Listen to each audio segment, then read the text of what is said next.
I bought my first iPhone in 2015 and used iPhone 5s bought during my college days in Singapore. While it really wasn't a big deal to own an iPhone in Singapore, in India, it was.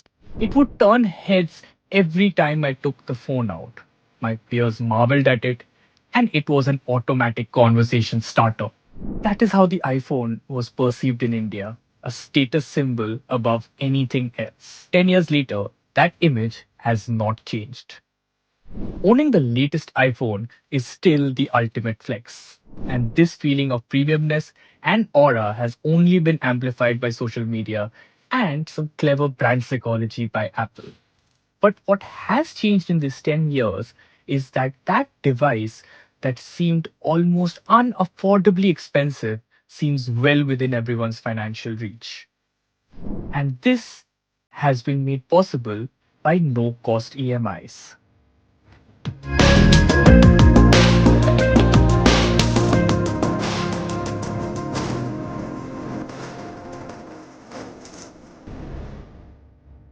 The latest iPhone 17 base model costs a little over 82,000 rupees. Put that figure against the average monthly salary of an Indian, which is somewhere between 20 to 25,000 rupees. For a significant portion of the population wanting to own an iPhone, the cost of owning it is far more than their monthly salary. Break that into monthly installments, and that figure drops down to 4,000 to 5,000 rupees a month, sometimes even lower. Meanwhile, people often tend to overlook the hidden costs on this scheme. That premium iPhone feels affordable now, and it isn't just the premium iPhone, but no cost EMIs have become the modern consumer behavior in India for most purchases, especially electronics.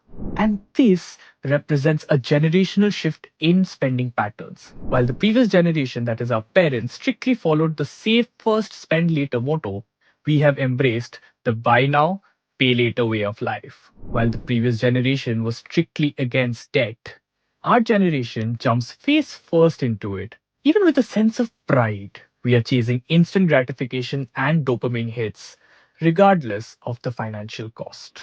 A generation that is financially overextended but socially validated because buying an iPhone is a decision that is increasingly based on emotion. And this is how Apple became one of the top 5 best selling smartphone brands in India, with tier 2 and tier 3 cities seeing a massive increase in iPhone sales. However, it must be noted that there is another side to this.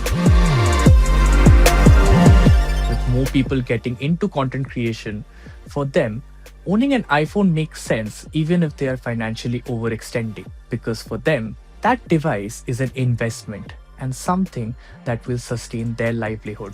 The problem lies with the part of the population who overextend their finances to own an iPhone for its flex factor.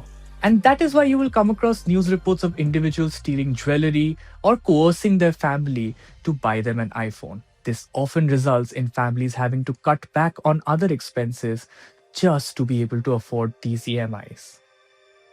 It is usually after the shine of the new iPhone has faded or the next iPhone has launched when most people realize the financial burden they have put upon themselves. By then, the phone has lost most of its value, but your EMI payments are still ongoing. Moreover, there is a flip side to this EMI boom. The RBI is pondering on allowing lenders to block phones if EMIs are not paid on time. While it's all still iffy, it does seem to point to some deep-seated problems with the buy now, pay later model. This is, however, not to discourage anyone from buying the iPhone. If you can afford the phone without hurting your savings, then by all means. But if you are overextending your finances and hurting your savings just to own an iPhone, then it might not be a very wise decision.